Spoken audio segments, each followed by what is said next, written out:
second binational tourism meeting between Venezuela and Colombia, President Nicolás Maduro ratified the proposal to deepen the commercial exchange in the common border.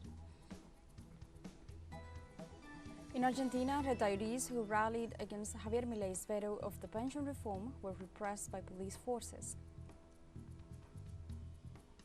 And the 9th Eastern Economic Forum is taking place in the Russian city of Vladivostok, with over 6,000 participants from more than 70 countries.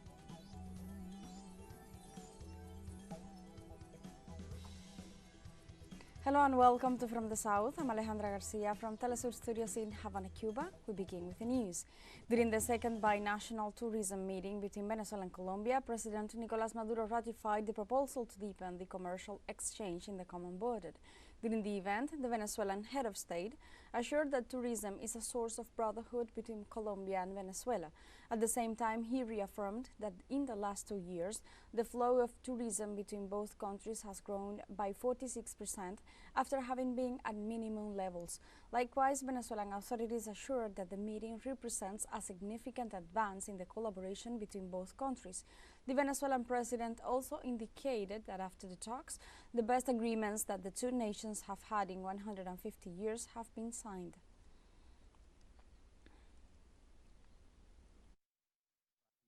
Mi propuesta de que entremos a negociar, señora vicepresidenta. I ratify my proposal of beginning negotiations, Madam Vice President, given that we have signed the best trade agreements that Colombia and Venezuela have ever had in 150 years. I ratify my offer, my proposal to negotiate with a large industrial economic zone for investment.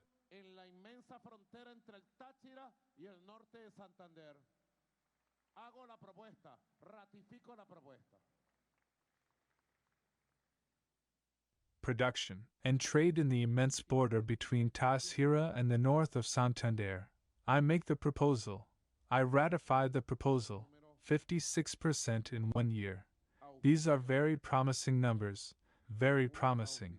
In this framework, we are also working with the Development Bank of Latin America and the Caribbean, and our great friend Diaz Granado, a Colombian from the coast.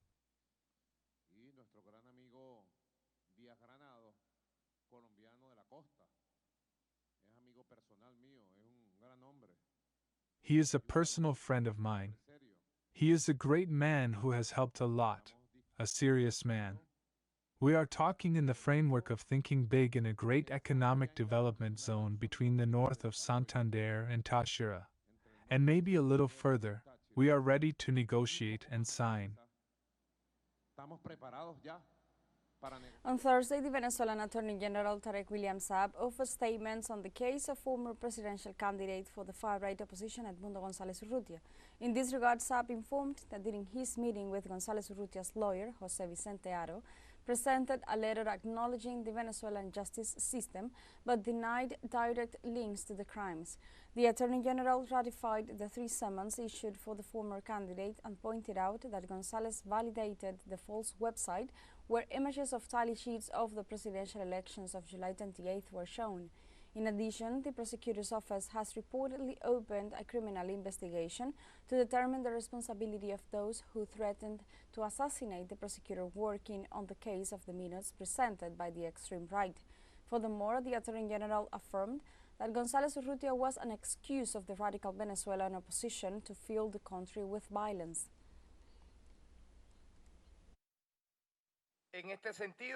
In this regard, as we have informed you, the Public Prosecutor's Office ratifies the summons with the arrest warrant in progress for Mr. González Urrutia to be interviewed, and it ratifies that he is requested and must appear and brought to court abided by the Constitution and the law. The head of the Public Prosecutor's Office denounced that the 27 deaths and 190 injured were due to far-right's contempt of the electoral results. They are the masterminds of the death of 27 Venezuelans on the days following July 28th and of having fatally wounded 190, of which 100 are police and military officers, of having attacked and destroyed 400 state and private properties, such as high schools, colleges, universities, health and educational centers. The member countries of the OPEC Plus alliance decided to extend by 2 months the implementation of a joint plan to increase their oil supply starting in October 2024. The agency reported that the 8 participating countries have agreed to extend their additional voluntary production cuts of 2.2 million barrels per day for 2 months until the end of November 2024. OPEC Plus also stressed that those countries that previously announced additional voluntary cuts in April and November 2023 emphasized their collective determination to ensure full compliance with the voluntary production adjustments. In addition, the alliance set oil production quotas for its members as part of an agreement whereby Iran, Libya and Venezuela were exempted from the quotas.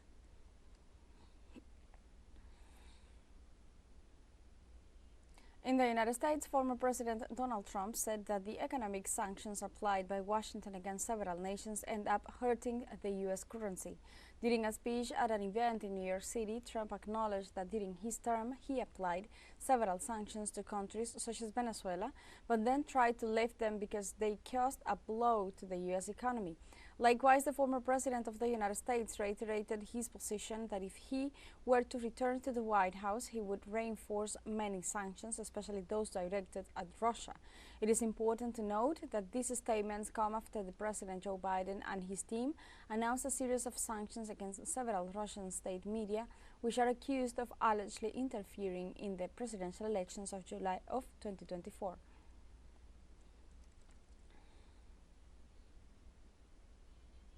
Let's take a short break, but remember you can join us on TikTok at teleSUR English, where you'll find news in different formats, news updates and more. We'll be right back, stay with us.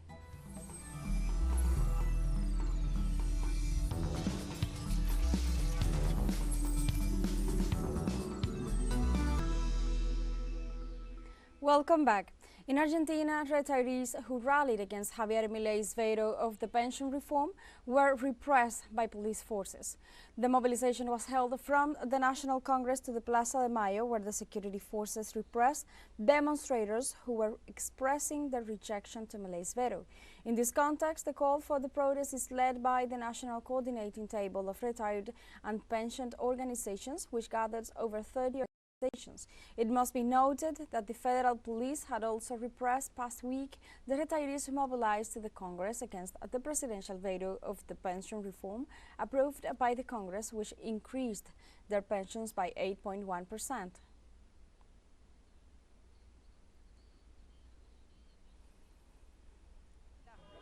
And well, I'm here because of everything that's happening. Everything. The miserable 300 pesos that they pay us is not enough. It's not enough to live on. It's not enough. I got a bill for 110,000 pesos for gas and electricity in my house. How are we going to go on? This man is crazy. Crazy. I don't understand how they elected him. What happened? I worked during the pandemic, and this starvation system is leading us to more deaths than the pandemic. And this is coming not only from a fighter for retirees, but from a doctor who has worked with so many deaths since the AIDS pandemic. And now the COVID pandemic, right? This policy will kill more people.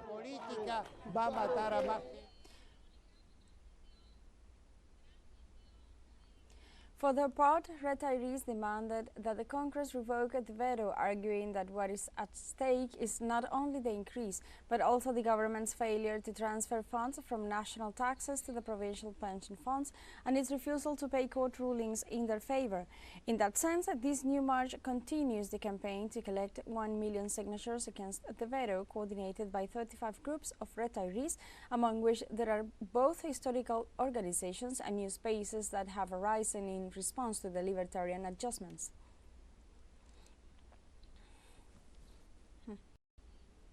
In Uruguay, there was an increase in the number of prisoners during the year 2023. According to the Parliamentary Commissioner of the Penitentiary System, Juan Miguel Petit, the year 2023 closed with 14,969 prisoners, which represents 3.9% more than in 2022. In this regard, he pointed out that the penitentiary population grows by almost 1,000 people per year on average. Petit also suggested that the best thing to do in 2024 power is to reduce this trend, although it has even increased by 7% in the middle of the year.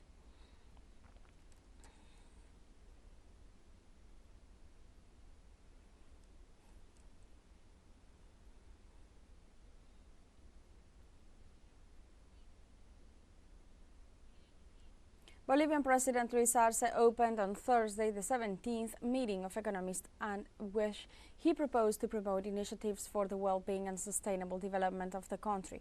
During his virtual participation, Arce said that this type of a space allows the shape to the economic future of the nation and the region and to reach alternatives to reduce the global slowdown and face the geopolitical pressures. The head of state also explained how war conflicts impact global inflation, food security and climate change.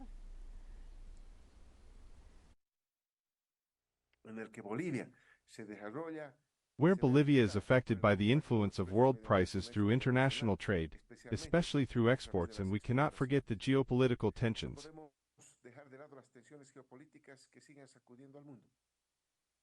which continue to rock the world. The conflicts between Russia and Ukraine and the conflicts in the Gaza border have not only intensified inflationary tensions,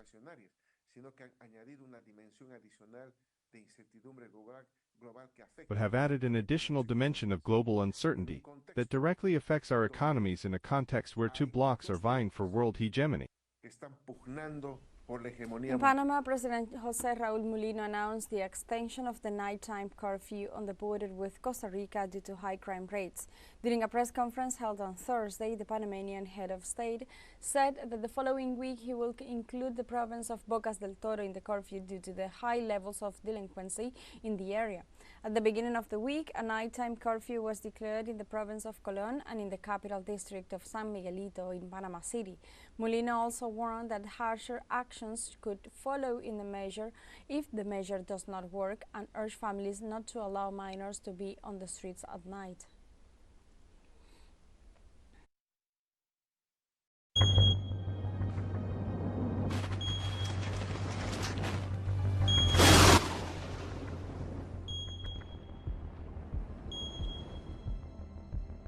Brazilians celebrate Amazon Day on Thursday amid severe drought in the region and increasing forest fires. According to the National Institute of Space Research, over 38,000 wildfires were recorded across the Amazon territory last August. In that month, the Amazonas state capital, Manaus, was reportedly covered in smoke for 7 straight days. The smoke traveled thousands of kilometers south, reaching areas such as the Sao Paulo metropolitan region. The 62 municipalities of the state of Amazonas declared a state of emergency, while authorities reported that over 330,000 people have been affected in some way. Brazil celebrates Amazon Day every September 5th, the day that Emperor Pedro II created the then province of Amazonas in 1850. Also in Brazil, illegal wildfires are raging the Amazon rainforest along the Trans-Amazon Highway near the towns of Labrea and Humaita in the Brazilian state of Amazonas. Latin America's largest country has been battling forest fires for weeks, particularly in the north, in the Amazon, in the largest rainforest of the planet, and in the Pantanal, the world's largest tropical wetland. Environment Minister Marina Silva expressed that the forecast of high temperatures, strong winds and low humidity create a very propitious scenario for new wildfires in Brazil. Although the situation is critical, the minister pointed out that it would be incomparably worse if deforestation levels in the Amazon had not been halved by 2023 compared to 2022. Ecuador's Risk Management Secretariat warned that 3 forest fires are still active in the vicinity of Quito. The city council ordered to launch an investigation to find the cause of these fires, which burned at least 10,987 hectares of land. The agency also declared the situation as an emergency and highlighted that the flames caused the death of 32,000 farm birds and 20 cattle intoxicated by the smoke. In view of this situation, the Ministry of Education ordered the implementation of online classes in Quito to avoid exposing children to the side effects of the flames in the city.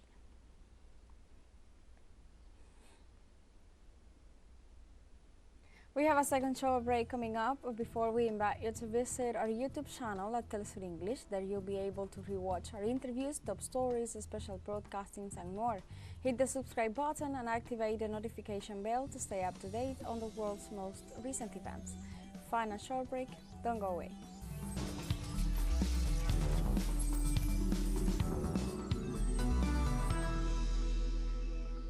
Welcome back to From the South. The 9th Eastern Economic Forum is taking place in the Russian city of Vladivostok with over 6,000 participants from more than 70 countries. The event will be held until September 6th and provides a major platform to develop the economy of the Far East and the international cooperation in the Asia-Pacific region. More than 258 agreements for a value of at least $60 million have reportedly been signed so far. The platform also includes some 100 activities on topics such as international cooperation, technological sovereignty, and transport logistics. Chinese President Xi Jinping has offered more than $50 billion to finance key projects in Africa, in addition to authorizing special conditions for exports to his country from the African continent. The news were announced on Thursday in the framework of the China-Africa Cooperation Forum's summit, which is taking place in Beijing, the country's capital, and is being attended by more than 50 African leaders. Precisely, the meeting adopted the Beijing Declaration on building an all-weather Chinese-African community with a shared future in the new era. As a result, from now on, 33 African countries that maintain diplomatic relations with the Asian giant will be able to export goods and products at a zero tariff rate, in which constitutes a historic cooperation agreement.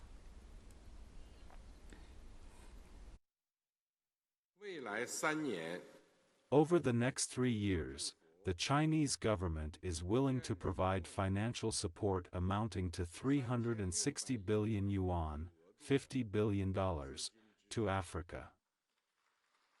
In this context, African leaders thank China's commitment to contribute to the continent's development and the modernization of the global South. Your Excellency of Mauritania, Your Excellency, in the 10 actions that President Xi Jinping has pronounced, we find that all of them are in line with the implementation of Agenda 2063. And we thank China for focusing on Africa's development. In the name of our common humanity, we must work together to achieve the Africa that we want, and we must work together to achieve the world that we want. In this respect, I am delighted to note that our efforts are meeting China's desire to make a decisive contribution to the modernization of the global South, and therefore of Africa, for the emergence of a new, innovative development model. Israel has committed war crimes by wantonly destroying the homes and farms of Palestinian families as a form of collective punishment. So says a conclusive report by International Amnesty Group, which is accompanied by a call for those responsible to be brought to international justice. The investigation claims that Israel has created a security or buffer zone along the eastern perimeter by razing homes of orchards. The zone covers 58 kilometers or 16% of the entire Gazan territory. Israel assured to have destroyed terrorist infrastructure, but in reality it is entire neighborhoods with homes, schools, farms and mosques. The President of France, Emmanuel Macron, appointed the conservative Michel Barnier as the new Prime Minister. With the appointment of Barnier, the French President seeks to alleviate tensions and criticisms after accepting the resignation of Prime Minister Gabriel Attal following the setbacks of the European elections of June and the legislative elections of July. Barnier will be entrusted with the task of forming a government in a context marked by the demands of the bloc of left-wing parties of the New Popular Front being the force that won the most deputies at the polls. President Macron pointed out that this appointment comes after days of consultations to define who was fit for the position. We have come to the end of this news brief, but you can find these and many other stories on our website at telesurenglish.net and join us on social media, Facebook, X, Instagram, Telegram and TikTok. For Telesur English, I'm Alejandra Garcia. Thank you for watching.